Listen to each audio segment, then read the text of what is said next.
Hello, everybody. Thank you for tuning in to the Liberty Report. This is the day we do our program called Mythbusters. The co-host today is Chris Rossini, who is also the editor of the RonPaulLibertyReport.com. Chris, welcome to the program. Great to be back with you, Dr. Paul. Good morning. Very good. We do this on a weekly basis. On Fridays, we go over certain things that we believe that are misunderstood in the media and bad assumptions, and people live with these myths for a long time. And the responsibility goes to those politicians who probably deliberately distort or do it by lack of understanding, or our universities teach the wrong kind of economics. So that's what we have today, Chris. So what kind of subjects can we bring up? Okay, let's begin with this week was the passing of Chief Supreme Court Justice Scalia, and a lot of focus has naturally gone over to the Supreme Court. So that gives us an opportunity to cover a very important myth, and that's the myth that people think that the Supreme Court is almost equal to the Word of God, that when they say something, it's etched in stone, and they are the rulers, and that they have primacy over the executive and legislative branches. This obviously is not true, and I'd like for you to talk about that, Dr. Paul, the original intentions versus what the Supreme Court has become today. Very good, because it is a very important issue, but it's not a new one, and Thomas Jefferson understood it very clearly. He fought it. He didn't want it to happen. He believed it would lead to the superiority of the courts, and that is giving the Supreme Court supreme authority, so to speak, over all laws, so they could endorse or refute any law that the Congress would pass and look over the executive branch as well. And the powers, according to Jefferson, were meant to be separate and competitive to keep the other ones in check, not to ever give more power to one over the other. The only one branch that many people conceded might have more clout would be the legislative branch, because they were answerable to the people easily every 2 years, and it would reflect the people's viewpoint, so things could occur much quicker. But the Supreme Court would be the most difficult to change, because especially the way it's evolved, if it's a life tenure, they get to stay, and it's very, very difficult. But early on, Jefferson's concerns came to fruition because of Marbury versus Madison. And in this case, which was a convoluted, complex case, but the important result is very clear. And this is where it was established that the Supreme Court declared that they have the last say over all legislation, which has led to a lot of trouble, which means that with 9 justices, one person has the vote to determine what 535 individuals do in the Congress, and also counteract what the presidents will do. So this is an ominous amount of power, the most significant event in recent history where one individual's played such an important role as one vote made the difference on who would be the president, in Bush versus Gore. So it is a power that has been around, and it keeps growing, but the people assume that this is the way it should be. Well, it doesn't. The Congress still has a lot of authority to restrain the legislative power of the executive branch, and but they don't even do this. They defer to the Supreme Court, and I've had people in the Congress tell me, well, we don't have to worry about the constitutionality of what we do, because the Supreme Court will sort this all out, which is just a terrible statement, because members of Congress take the oath of office as well, and they're supposed to interpret the Constitution, and if they do badly, the people will answer to it. But the Supreme Court, on some of the issues that they're supposed to have charge of, they haven't done a very good job, because clearly the monetary issue, mandating that only silver and gold could be legal tender and no authority for a central bank, anytime that's gone to the Supreme Court, the government always wins. So this is an example of them legislating. Not only do they have this authority to legislate up or down on pieces of legislation, they get involved in tinkering agreeing with legislation. They say, therefore, this is what you should do, and it becomes the law of the land. So there are a lot of different ways that this could be handled, but unfortunately it is embedded into our system, our educational system, and I imagine if high school graduates now from public schools, even if they had an opinion, it would always be, oh, the Supreme Court makes all these decisions. And that is unfortunate. You know, the particular issue that they dealt with in Marbury versus Madison was the 1789 Judiciary Act, and they ruled that act was unconstitutional. The issue of exactly what was the consequence of that was sort of minor compared to this assumption that the Supreme Court could, in this very early part of our history, rule that the Supreme Court had authority over the Congress on what is constitutional or not. So it's an issue that's going to be around for a while. It's certainly being discussed now that there's an open seat. Jonathan Turley, a well-known scholar in constitutional law, thinks that the court is too powerful and 9 people is too much, one individual. He'd like to expand the court to 19, which is legal under the Constitution because it doesn't dictate how long they should stay in the judiciary as a justice, and it doesn't say how many there should be. But eventually reform should come. But in a way, it's a reflection of our society over the many, many years of our drift away from protecting individual liberty and allowing our governments to grow. But unfortunately, the executive branch took over legislative authority as well as the judicial branch, and the branch that was supposed to deal with legislation, they're sort of on the sidelines. They just run roughshod, and they don't even use the authorities that they have, the power of the purse, as well as denial of certain issues going to the Supreme Court. So it's an issue worth studying, but overall we have to get the people to understand what the purpose of government is, and it isn't to micromanage our society or our economy. It should be there to protect our liberties. Yes. Next, let's move over to Bernie Sanders, and he's out on the campaign trail supposedly claiming that he wants to tear down Wall Street to size, and wants to break up the big banks. However, I did some research on Google and wanted to see how often he mentioned gold or sound money, and boy, I was going page after page, and I really didn't find anything. So how can Bernie really solve this problem that we have without addressing the root, which is fractional reserve banking and the central bank, the Federal Reserve System? Do you think that this is just a shell game that Bernie is playing on the American public? Well, I believe I'd give him the benefit of the doubt that he's sincere, because he does give token support for looking more into the Federal Reserve. I would say that he doesn't understand the business cycle. He doesn't understand malinvestment. He doesn't understand that the most important body in Washington to prop up crony capitalism is the Federal Reserve. Now, I would suspect that he, as many other progressives admit, is that, yeah, we recognize that, but even Barney Frank would admit this. Yeah, we recognize this and there are problems, but we can always solve it by regulations. We'll just turn the Federal Reserve loose and then we'll regulate and maybe dictate. But the whole thing is, the monetary system is deeply flawed because it's inflationary. Debt is built on debt. It's the creator of debt. Now, Bernie would have at least public statements saying, well, we could spend a little less money overseas, even though he's not real consistent there with the military.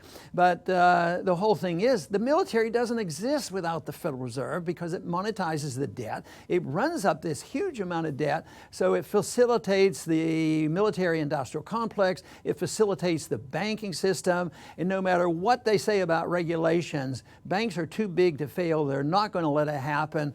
Each failure will come about differently. This failure that we're working on right now is going to be different than 08 and 09, but believe me, they're going to continue to do the whole thing. They're not going to say, if you were on a gold standard, what you do is you withhold it, you go to the market, you liquidate the debt, and you let the market dictate interest rates. I've never, heard that said once before, but people who understand economies and the working class really in days past would support the gold standard. Samuel Gompers, the big leader in the labor movement, was a gold standard person, believing that gold protected the purchasing power of the working class, and yet there's hardly any talk about this. But Bernie Sanders has a lot of complicated ideas about what to do with the Federal Reserve, but he talks about it a little bit, but he doesn't talk about restraining this institution, because it's the President's Working Group on Financial Markets, which is put up by Reagan in 1987 to prevent stock market collapses. That's the whole purpose of this. So I haven't heard much talk by any of the candidates saying, well, we have to rein in this notion that the Federal Reserve is the important role for the Federal Reserve is to prop up Wall Street. So they have a long way to go. I think Bernie is a sincere person, but he does represent a different element. He just uses the Fed to prop up his friends, and his friends happen to be people who are not crony capitalists making a lot of money on Wall Street, but they might be crony people who want to live off the welfare state, and that, of course, is just as detrimental when you're using and endorse the power of government, whether it's legislative or through the monetary system, to steal from one group to another. And this is the whole thing. If Bernie was really concerned, he'd understand the monetary policy of the Austrian economists, in that when you destroy a currency, when you print too much and you devalue the currency, it eventually wipes out the middle class and directs the wealth to go to the wealthy, and therefore anybody who has wealth is called a crony capitalist, which is completely wrong. So the fact that Bernie doesn't sort this out means he doesn't understand the importance and the necessity of having sound money, something the founders understood very clearly. Great points. Next, let's move on to a very important topic, and it's gaining a lot of steam, especially in the mainstream media, who are giving a lot of digital ink to it. And that's the war on cash. And just this week, we had former Treasury Secretary Larry Summers came out and wrote a whole piece on how he wants the government to abolish the $100 bill. Now, Dr. Paul, please cover the seriousness of this issue, both from a privacy perspective and, speaking of bailouts, how government would conduct bailouts if there was no cash. Well, this demonstrates very clearly that when authoritarian institute policies and they don't work, they think the solution is more authoritarianism, more controls, more manipulations, more regulation of the economy. And Chris, you make a very good point about all of a sudden it's popping up in the ordinary media. This used to be a theoretical thing we've talked about for years that it would come, but it's moving quickly, much faster than I thought. So I hope the American people wake up to it, but it's always couched in what the good things are. They don't really tell you what's going on, that this is, they're concerned about, more economic planning and telling people to spend their money instead of saving money, and they can collect more revenues. This is what's really behind this. They'll use the excuse that, well, the drug dealers use this money and that we will be able to help curtail the drug dealers. Well, I have a better way of curtailing the drug dealers and the insanity of the drug wars. Get rid of the drug war. Don't encroach more on people who like to use cash. There's still a lot of people who use cash, and they should. They should have a right to do that. The ultimate test on a gold standard is, can you take the cash and always cash it in and get a gold coin to make sure the government's not cheating and they still have the gold there? Today, of course, that's not available to us. Roosevelt took care of that a long time ago. But today, people want to know whether they have cash, whether they can have a Federal Reserve note, because who knows, the banks may close, there'll be a bank holiday, and there may be taxation on the holdings in a bank, and you can't get it out. So no, you can't even, now you can't even go and get your cash out and put it in a shoebox, which right now looks like not a bad idea, because they're going to have negative interest rates. You can put money in a bank and the rate goes down. This is just representative of desperation of the authoritarians to try to maintain a system that is non-viable, and it can't work. They actually preach the gospel that if the consumer would only spend more money, we could get out of this recession. They blame blame the consumer. Of course, the consumer's worried, tries to plan for the future, wants to save money and can't earn interest, and it goes on. But at the same time, if you can't put it in the bank and they won't let you take it out in cash, and you're losing money in the bank, they're hoping people would spend some more money. And that is total nonsense on how a market works. You have to have a system where people work hard, save money, and build up capital, and then either invest it themselves or allow somebody else to use your money to invest. But that is not heard of.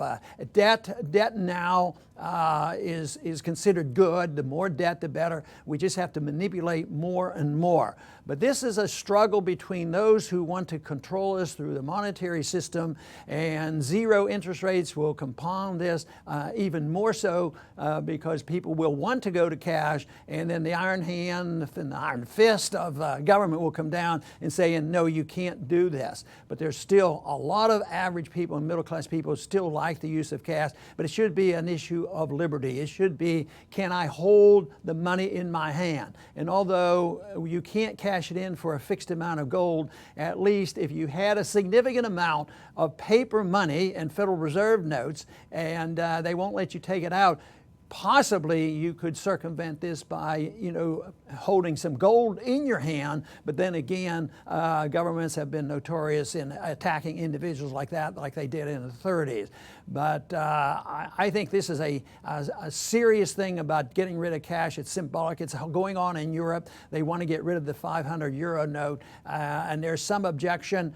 But once again, it's always put into this category of doing good for the people, helping the economy, and fighting terrorism and fighting the drug war. That's all just propaganda, and we ought to live up to the fact that we need to know the truth. And the truth is that we ought to have the right to spend our money and keep our money and put it in gold if we want to.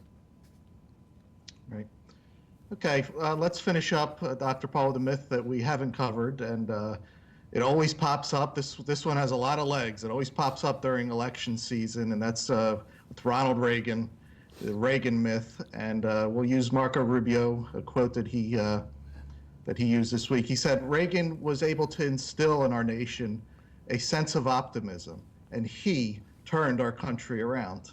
Dr. Paul, did Ronald Reagan turn this country around, or did he just grow government with a different veneer with his rhetoric? Well, in a way, first half of your statement could possibly be true, because he did make people feel better about themselves, and he had a smile, and he did it. And he's the president that I knew the best, and even on a personal conversation, he said he endorsed the gold standard, so he is a very likable person. But this is a myth that Reagan turned anything around. Matter of fact, he put the conservatives to sleep, because he joined in, he listened to the supply-siders, and the supply-siders said, the liberal Democrats, the progressives, spend all the money and they get all the credit for doing so many good things for the people. Then Republicans come along and say, well, we don't need deficits. What we need is collect more revenues and have a balanced budget. And that wasn't very popular. So supply-siders come along and say, well, deficits really don't matter. And so far, we've been living by that, but they really do matter, and they're starting to matter, and that's why we're in this crisis.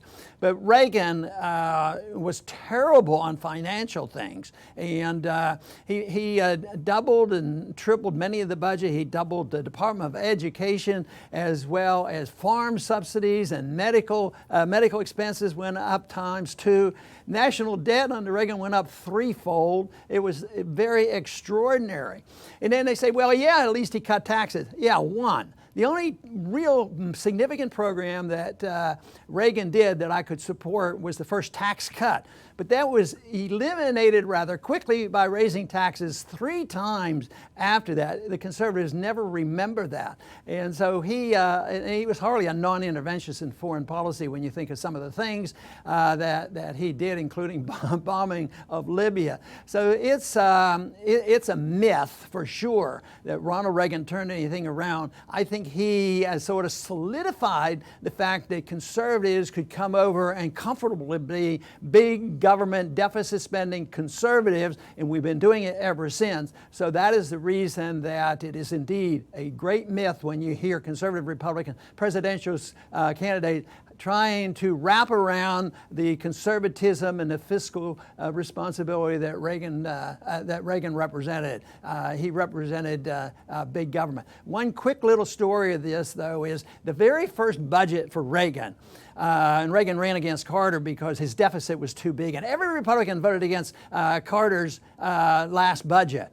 Then Reagan comes in the first year, he tripled the deficit, and every Republican was supposed to vote for it. And I wouldn't vote for it. I said, this is 3 times bigger than what Carter had, and we all voted against it. What are we doing? Oh, this is Reagan's budget. We have to do it. And they became very angry with me. And believe me, they never forgot it, because then I left Congress. I was out 12 years and ran in 96. And the Reagan administration individuals came into my district to campaign against me because, I would not support Ronald Reagan. So, but truth won out in the end, and the people finally said, well, maybe he, in our district at least, maybe he wasn't all that conservative anyway.